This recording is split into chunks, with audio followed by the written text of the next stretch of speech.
ఇందులోనే మినపప్పు, శనగపప్పు, తర్వాత ధనియాలు, జీలకర్ర, అది వేగిన తర్వాత ఎండుమిర్చి,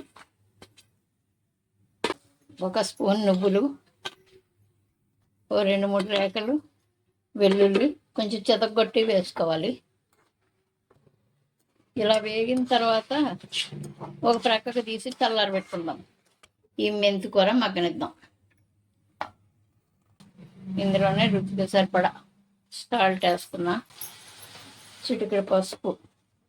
ఇలా నీరంతా ఇంకిపోయే వరకు అందులోనే ఉంచేలా మధ్య మధ్యలో కలుపుకుంటా. అప్పుడు చేదు ఉండదు. 3 టమాటాలు, చింతపండు వేసి ఇది కూడా అందులో మగ్గనివ్వాలి. ఇది చల్లారనివ్వాలి. స్టవ్ ఆఫ్ చేస్తాను. ఇప్పుడు ముందు వేయించుకున్నాం కదా, అవన్నీ కొంచెం కచ్చపచ్చగా గ్రైండ్ చేసి పెట్టాను.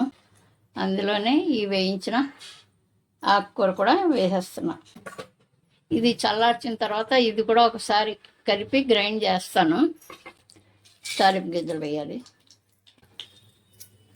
అది వేగిన తర్వాత ఇది వేసేయడమే. ఒకసారి కలిపేసి దించేద్దాం. అంతే, మెంతికూర పచ్చడి రెడీ అయిపోయింది.